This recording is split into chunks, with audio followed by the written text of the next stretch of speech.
Hi, everybody. Welcome to Queers and Soaps. I'm Tommy, and once again, I'm joined by Angel. Hi, welcome back. We are continuing our Port Charles Time in a Bottle discussion. We are covering week 4, so I will roll the credits and we will get right into it.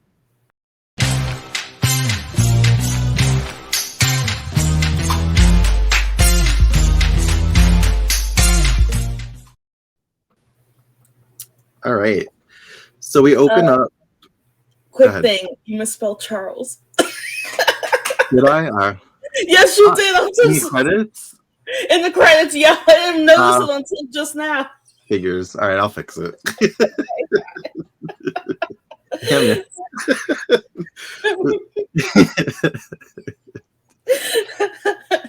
All right, well, it's a good thing it's not live. You can always fix it. All right, so we open up, and now Karen is about to kill Nellie by pulling the plug on her. When the person on the other side types, "My name is not Nellie, it's Cookie. Everybody calls me Cookie. Who are you?" Gabby is checking into the hotel in London when Ben walks up asking if Joe Scanlon has checked in yet. Now, just to refresh everybody's memory, Ben thought he killed Joe, and that's why he fled the country. And then he saw a newspaper article that Joe was supposed to speak at a HIV/AIDS conference, and that's how he found out that it was all a lie. Eve explains to Ian that she went to Chris's apartment and got really, really drunk. And that she put herself in the shower to sober up, and that's why she's like drenched. So that's what happened, because I think there was like a little bit of confusion between the two of us of why was she fully clothed. Right. I'm glad that wasn't a thing. Like, what do you mean you got drunk? What else happened? Like, I'm just glad you just accepted it and was like, all right, well, that's your friend. It's like, I've seen you drunk before. Yeah, they mentioned that he like saw her dancing on a bar drunk.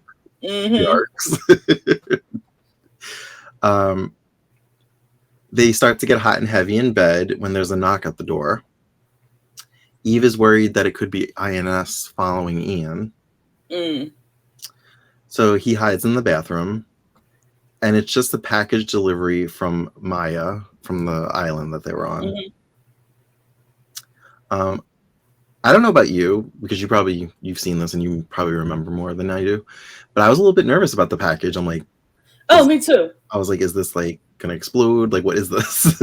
Oh, me too. I thought it was from Ben. I thought it was like something that would be like, this is a warning, blah blah blah. Right. And then, like, to go back a little bit, when Ian and Eve made out, I had to like rewind it a few times because the way that he like plunges into her, it was aggressive. It was so aggressive. It was so good. Thorsten Kate did a really good job with that. Do you think like when they called like cut on the scene, she was like, "Wow, you came in like hard, like you hit my nose," or whatever? That would sound like something Julie Pinton would say. Like, wow, like she has some sort of like a funny way about her, like from interviews I've listened to. Right, I love her. Like the more that we're watching this, I'm just like, oh, she needs to be working. I miss her so much. Billy Reed, come back. Right. Where am I? Oh, so he hides in the bathroom. She gets the package, and it's a statue from Maya from the island that symbolizes their many lives together. Karen is having fun now, chatting with Cookie, and we find out that she's 16 and in high school and is typing on her father's computer. And Greg was sitting next to me when I was watching this, and I was like, this was me, 14 on Yahoo chat, probably talking to a 30-year-old. I got a Buffy chat room, just like probably chatting to like God knows who.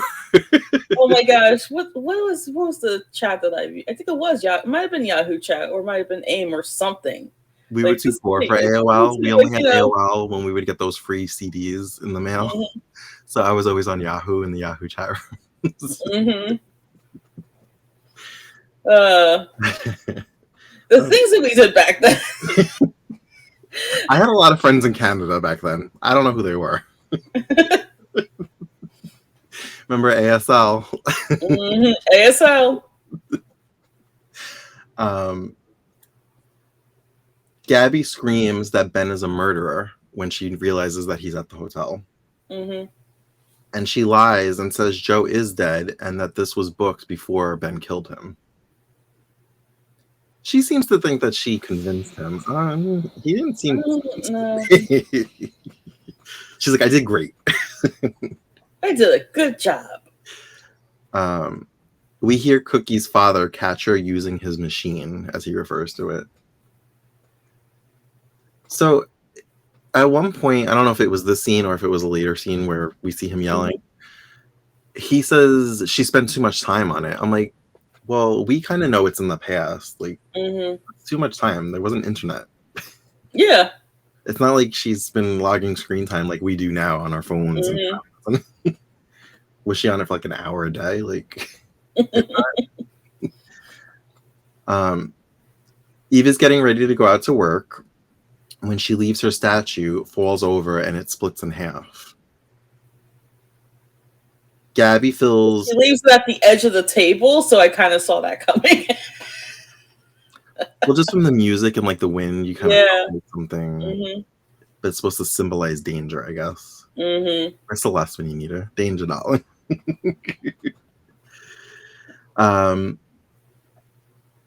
Gabby fills Joe in on what happened with Ben, and he calls Ian. I like how Ian was like, "Oh, Joseph." I was like, "Ah, there it is. Don't call him Joe." It's me, Joe. Oh, hey, Joseph. Ian tells him that they need to get out of there safely, and Joe and Gabby leave the hotel as fast as possible. But Ben is watching from the lobby, hiding behind a newspaper. The old newspaper hide them gag. So Ben is now flying back to Port Charles to take his revenge out on the two doctors. Lucy is on an adrenaline high from her motorcycle ride with Kevin. She needs new outfits, new leather outfits. She's like, well, these outfits are sophisticated. This leather is sophisticated. The leather I want is just this. How did she put it? I forgot how she put it. This like, motorcycle, like hot chick. There we go. She is. I love them. It also reminded me, like, that's just Lucy's look, like leather pants. Like, it actually made me think about Tainted Love when she was a vampire slayer with her leather pants. Because actually, that's a sign of the times. Because I remember Sarah Michelle Gellar having like patent leather pants, which would have been around this time. They discuss Livy being with Chris, and they decide it might be a good idea if they get Allison to talk to her about it, because girls her age only listen to girls her age. Like, they don't listen at all. I mean, they kind of got a point there. I was like, that's accurate. Yeah. Meanwhile, Allison is already talking to Livy about it. And she's totally done like a complete 360, 180. I don't really know how the term goes on Jack. She's like complete turnaround. And she's basically bashing Chris and saying Jack's the one she should be with. And Livy has this thing where she's like, no, like, Chris just gets me. He gets my heart. Like, we like the same music. And I'm like, that's what sold you on it? The music? Just that's the music? And like, he knew that I wanted to be a doctor. Those are the only two things she ever says, is the music and the doctor. I need a little bit more than that. Yeah. And Allison doesn't want to hear it. She's like, whatever. You're wrong. Now that I think about it, we didn't see Jamal at all this week.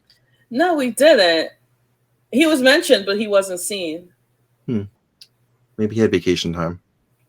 Yeah, vacation time, honey.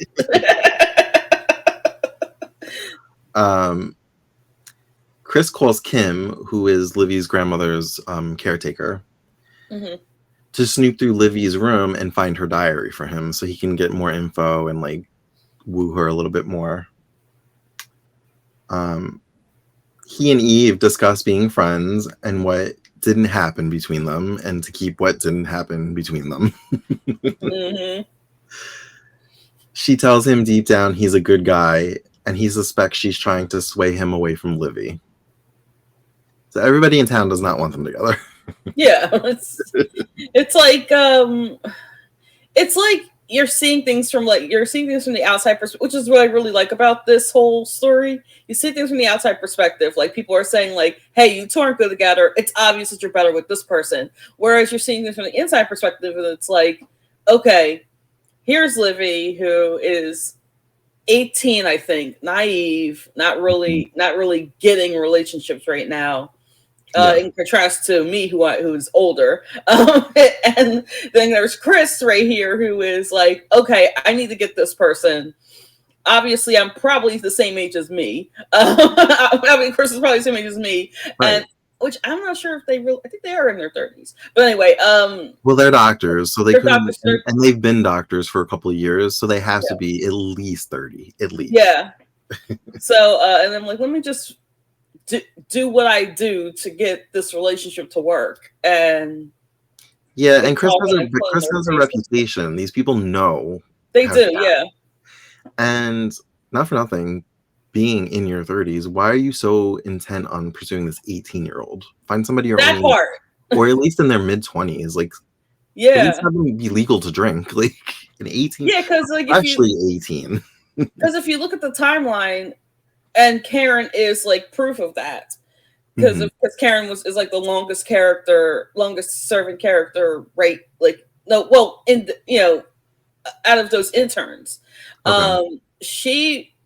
her high school days were like in 1993, which I'll get to that later. Her high school days were in like 1993, 1992. So that would put her at 18, like, or maybe around, that'll put her at 17, 18, maybe at that point. Okay. So she's probably in her early 30s now, or in her late 20s. Okay. I'm bad at math. But yeah, so okay. Victor has found a home for Ariana to flee to. Ian can't know any information about it, which makes her sad. He's not telling Ariana about Ben running into Gabby and Joseph. He tells her this is all about her safety when she suspects he might be rushing her out of town because of Eve. Eve ends up being at the bar, and when Ariana leaves, she rushes out to have a talk with her. And this is actually a very sweet adult moment. Like, she tells her how much she respects her and how she just wants her to be safe. And I actually was like, oh, I like this. Mm-hmm. I like women supporting women. Mm-hmm. And I'm sorry, Ben's plane lands in Port Charles. So he's getting close. So now Karen is the one that can't stop obsessing over the computer because of Cookie. We once again see Cookie being yelled at by her father, who's drunk, for disobeying her and being on the computer. She has blonde hair, which at first I'm like, okay, I'm still on this whole, it's going to be the actress that's playing Karen playing Cookie. At this point, I'm like, okay, it could be her in a blonde wig. But then she spoke, and I'm like, that's not the same actress. So there goes my theory. Yeah, there goes your theory out the window. He punishes her by taking away her necklace, that Karen has the same necklace, and by ripping it off her neck. Karen and Frank debate if they would have been interested in each other in high school. She's pretty adamant that he wouldn't have looked twice at her because he was a jock. Mm-hmm. And he's like, no, I wish I could have took you to prom. And it's cute. They're cute. It's cute, yeah. Kevin goes to the bike shop to see if his bike is ready and finds Jack working on it instead of Jamal. He asks how the tug of war match is going with his brother over his daughter.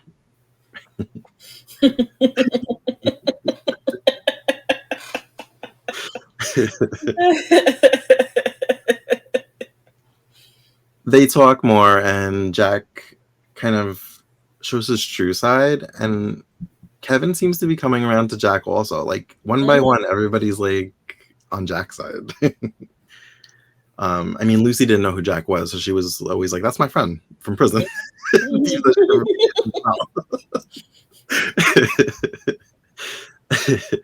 Allison and now Kevin. Yeah, because Allison didn't like Jack initially. Right. Chris ends up getting the diary from Kim. And Lucy tries to break through to Livy about Chris, but Livy is convinced that they're soulmates, and she does the whole "we like the same music" excuse. And I'm like, okay, girl. Girl, bye. Lucy isn't buying it, and she spies on Chris and sees him reading Livy's diary. He hides it in a drawer at the hospital, and Lucy takes it and bribes her way into the apartment to plant it for Livy to find. I like when she's like, my dear friend Chris is giving me 50 reasons, and then she holds up the money. Kevin walks in because he has followed Lucy after they agreed that Lucy wasn't going to interfere and she wasn't going to do her Lucy things. But she had her fingers crossed behind her back. Yeah. And then the way he found out was that when she left him a voicemail, she never closed her phone, or she never hung up. So he heard the entire conversation with the superintendent, with the super. So yeah, which I get where they were going with that, but if she was leaving a voicemail, he wouldn't have been able. Well, I guess if it eventually cut off, he could have. Yeah, eventually cuts off after a certain time. But it made me laugh because it dial somebody. It's like this long 4-minute message. It made me think of those Instagram memes or reels where like it's like me listening to my boyfriend who pocket dialed me to see if there's another girl. You just see them eating chips and just like listening the whole time.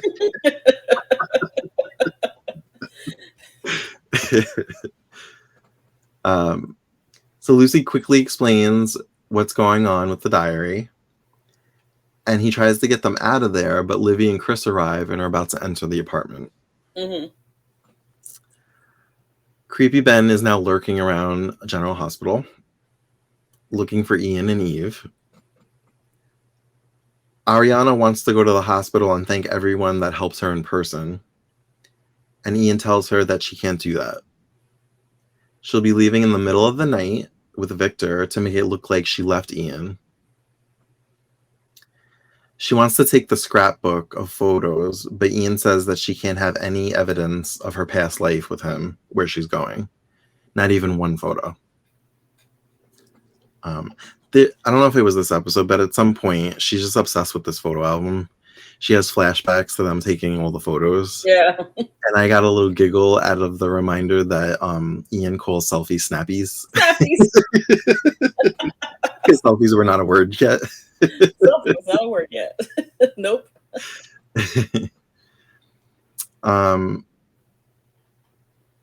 He makes a deal with her that a year from now he'll be at the recovery room, the bar, not the restaurant. Not the restaurant, not the hospital. At 9:15, having his usual, and she should call him and update him on her new life. Frank takes Karen on a surprise high school date on the bleachers. It looked like he was wearing like a Letterman's jacket. Yeah. They were probably sodas, but it looked like he put like beers out. And I'm like, okay, we're supposed to be drinking underage on the bleachers. I have feelings about this. They pretend like they're at his football game and she's his girl and he's like watching, and he gives her like, I guess, a prom queen tiara. A tiara, yeah. I have feelings about this. Like the part that I like, not about the date, but like when they said like, oh yeah, we could have been together in high school.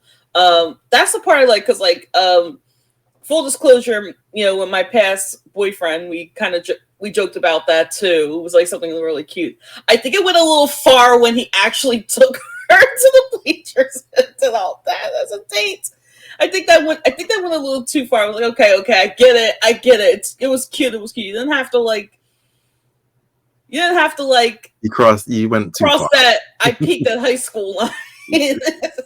Right. I was like, this is I didn't like this. I didn't like this. They could have done something different, like, maybe a 70s date or something like that. Because that's the theme of this arc. It's like a 70s arc. So yeah. They could have done something like, oh yeah, we'll play Time in a Bottle because that's what Cookie liked, or we'll play what's the other stuff that the music that like Hookie mentioned and stuff like that. Basically do that, but not go to your former high school. Not go to Port Charles High or wherever they were at the bleachers and have a date there. Cookie even says the word groovy at some point, and I feel like they still haven't pieced together that she's not in the time zone. Literal time zone.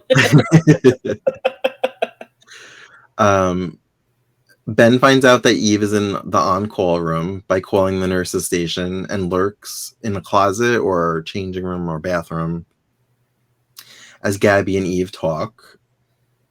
Gabby had brought Eve her statue that she found on the floor broken in her hotel room because she didn't want the cleaning service to get rid of it. Mm-hmm. And Eve is very upset that it's broken. Lucy and Kevin managed to hide outside the window. Now, were they like on a balcony or were they on like the ledge of like... I'm wondering that too. Like, were they on the ledge or were they... They were very calm to be on the ledge, but they didn't... They were like pressed against... I don't know. It was giving me... I don't know if you've seen classic like 80s days, but at one point Marlena was on a ledge like that and she fell. So I was getting flashbacks to that. And somebody was just on a ledge and on this show. Remember when the hospital? We were on the roof. Yeah. That's what it was kind of reminding. Yeah, now that you mention it. Livy and Chris enter the apartment and they're kissing. Chris surprises Livy with tickets to Paris because he had read in her diary that she always wanted to go there and didn't think that she could because she would be studying for medical school. It's always study abroad. Right.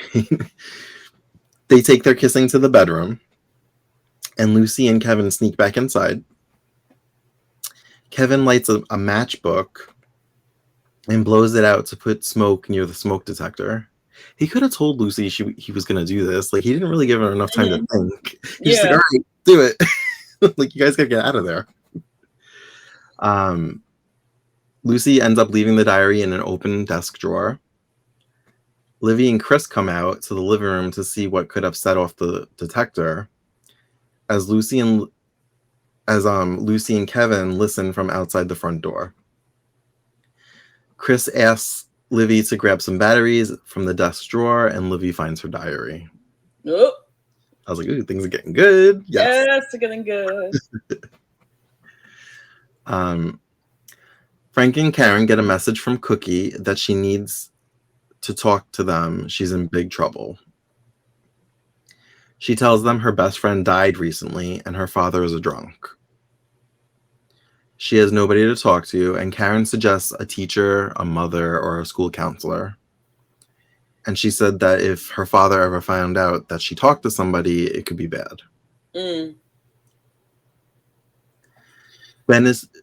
Were you going to say something? No, I wasn't. Ben is still lurking behind Eve at any given moment in the on-call room. Yeah. With what looked like string that he was going to strangle her with. Yeah, it looked like... what kind... I forgot what the name of the string is called, but it's like chicken wire or chicken wire. Yeah, chicken wire. Like, where would he get chicken wire from? But, it's Ben. I'm sure he found chicken wire somewhere. I actually really enjoy him as a villain. Like, I don't mind that the actor's on the show. Yeah, he plays villain really good. Even on Passions, where I couldn't stand the character of Spike, like, he played it really well. Oh, he was Spike, right? He was Spike, yeah, on Passions, yeah.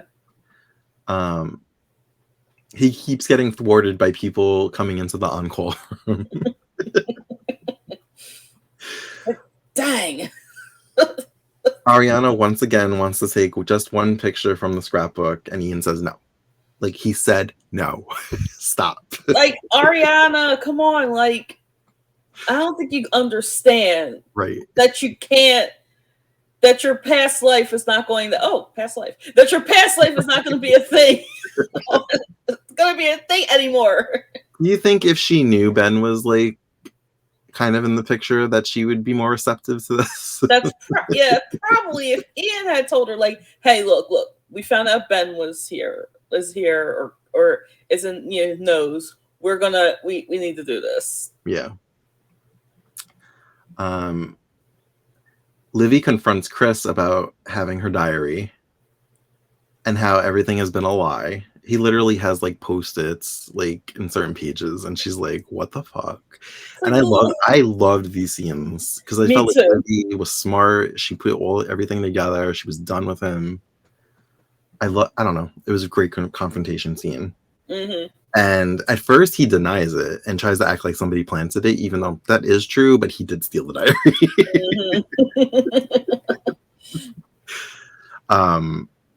But then like something sets him off, like when she's like screaming at him, mm-hmm. and like his true colors come out, and he's just like basically belittles her, tells her she was like trash, like she's lucky he gave her 10 minutes of his time. Mm-hmm. Tells her she's crazy, literally like assaults her, grabs her. That reminds me of I don't know if you watched Bold and the Beautiful back in like would have been like the early 2000s, but there was a very similar scene with Stephanie and Brooke, and that reminded me of that. So oh really? This was when Brooke was pregnant with Hope. And yeah, Suarezing, so we're just go with it. Yeah, Suarezing, she would be like 18 now, but like let's just go with it. So Brooke is pregnant with Hope through Bridget, her daughter's husband, Deacon. So so just if you want to put like everything together, like just go ahead, like because it is kind of icky when you think about it. Mm-hmm.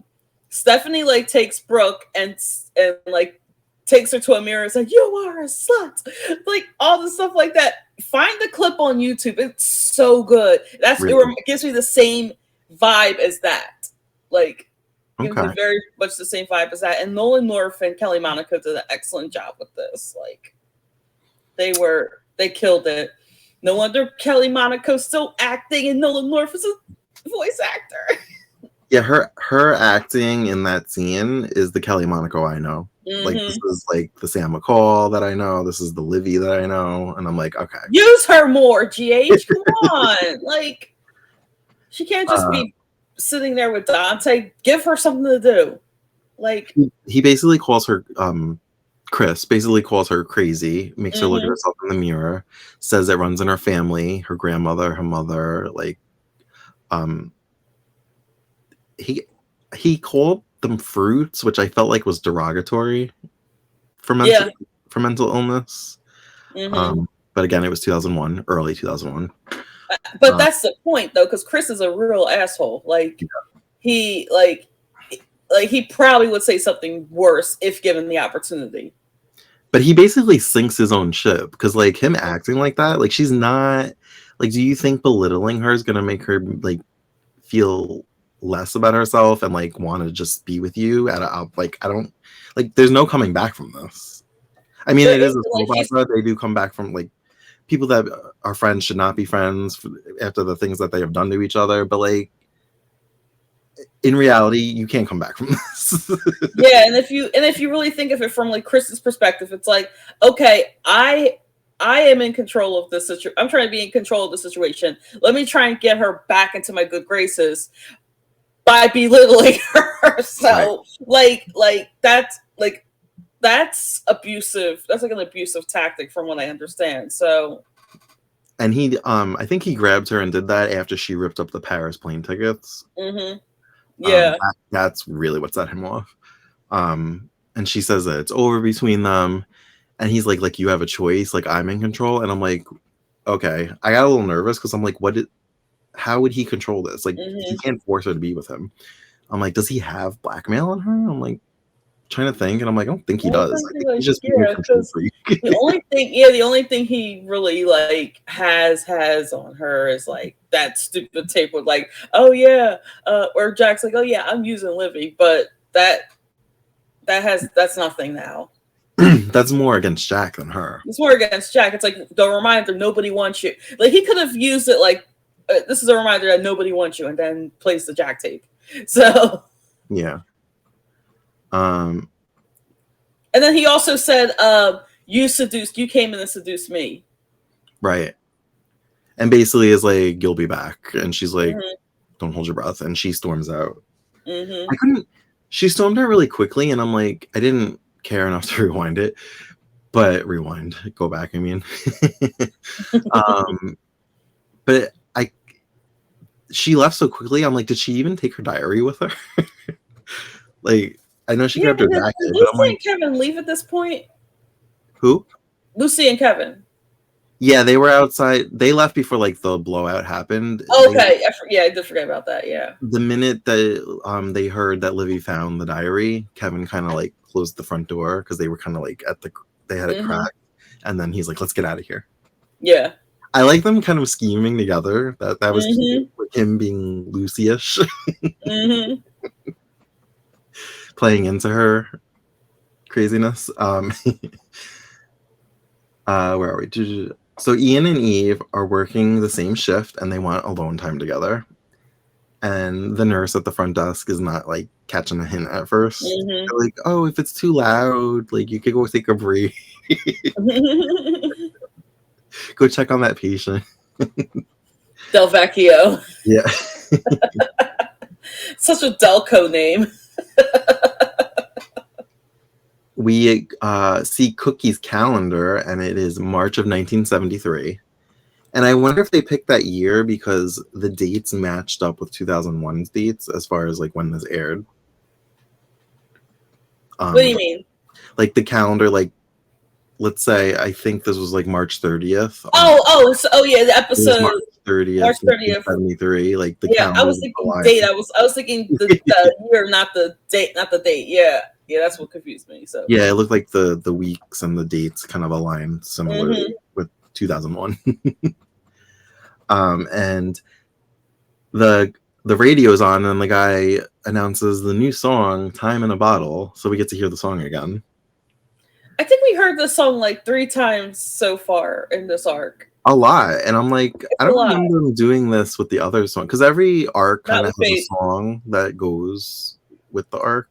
And I don't remember ever hearing "Tainted Love." We might, but except for in the promos, I don't remember. I remember "Tainted Love." I think later on they started using like original music. Well, I remember for Secrets they use Madonna's. Yes. I love that song. But then they started using original music like what's his name? Stephen Clay, I think his name was. Yeah, from the band. Yeah. Yeah, from the band. Michael Easton's character. Yeah. Probably because the budget was getting smaller at that point. Yeah. We were headed towards the end. So "Time in a Bottle" plays again, and we get a flash to Ian and Eve in a break room or closet about to make love. And you know what it might be? It might be like, you know how so if you've seen Grey's Anatomy or ER, they have the doctors like if they work like an overnight shift or if they work like a long shift or basically what retail people like to call cloping, which is closing and opening. They have like a bed, like a thing of beds, like cots or something, like cots and stuff like that. So that's probably where they were in. Oh, I always thought that's what on the next Port Charles, they're literally in a bed. So yeah, I always thought that's what the on-call room was for, with the lockers and everything. That's right. They have but there could be a different on-call room because they don't want to do in the all-call room where Gabby could walk in or Chris could walk in or I guess they have bunk beds on there. I guess the on-call room could be more like a break room where they like get coffee and drink and like just remember they have bunk beds in that room too. Yeah. All right. But then we also get a scene of Ariana, who I guess went for a walk, clutching that photo album because she just can't let go. Damn photo album. And she enters the apartment, and we see Ben is standing there. Mm. And that's how it ends. That's how it ends. So the next time on Port Charles, though, the previews at the end, we see Ariana hopefully just unconscious and not dead. Because when I saw that, I was like, oh, girl, I know I said I wanted you to die, but I was just kidding. And Ben's a little murdery, so I don't know how this is going to go. Oh, no. He's been trying to strangle Eve all week. Mm-hmm. So hopefully it's just that she's unconscious, and then she goes to the hospital, and then that's when they take her to witness protection. She's been through a lot. She hasn't been my favorite character, but I want her to have like I want to have happy ending. Well, so this actually wrapped up the first month of Time in a Bottle, right? Because of the calendar. Yeah. So now, even though they're not doing it, this is, I guess, we're going into the second chapter, which could be why everything kind of like came to like a little bit of a climax, as far as Livy finding out about Chris, Ben being back in town and finding out about Ian and Joe. What else happened? Oh, we got a little bit more info on Cookie. We know her name is Cookie. We got is it though? They said everybody calls me Cookie. Oh, yes, that could be a nick. That I actually knew a Cookie growing up, so that could be a nickname. Yeah, I don't know what's gonna happen. I literally have no predictions because I don't know. Now that there's like a supernatural element, they could do anything they want. I assume that Jack and Livy are gonna reconcile because I remember Tainted Love a little bit. Yeah, and it's going more with the bike shop and everything like that, because if you remember at the beginning of Tainted Love, that was when the race happened. Right. Oh, so I assume we're gonna see more Jamal then, because we're gonna see more. I know we're gonna see more Jamal. I was happy to see the bike shop looked how I remembered the bike shop looking. I was like, oh, this feels nostalgic. I like it. Yeah. I don't know if you remember anything or if you have predictions. Okay. So remember when you said that Karen might be the actress might be playing both roles. The actress might be playing the role. You are so close with that, except it's not Marie Wilson playing her. It's more character based than. Oh. Yeah, it's more character based. Okay. So now, based off of that little tidbit, is it like Ian and Eve having past lives but different names? Like it's like a past life, Karen? I can tell you that. You know what? Maybe I don't remember as much as I do, but you could be right. You could be right. Yeah, you could be right. It could. I mean, I'm propositioning this as a question. I really don't want to know the answer. I just want to like watch, but like, yes, you could be right. So I'll just say that, because I think if I remember correctly, this is really the only story that I remember at Tainted Love, because the whole, Karen, Frank, Cookie situation. That's the only really, because I don't remember what happens with. Well, I kind of remember. I kind of remember with like Letter Slut and everything like that. I think she returned. So because of course the race happens at the end of Time of Battle and it's a Tainted Love. So right. All right. Well, thank you for joining us for another edition of Port Charles Time in a Bottle. Join us next time as we begin the second chapter, which would be April 2001. As always, you can find us on all the socials at Queers and Soaps. And until next time, have a great night, day, whenever you watch us. Bye.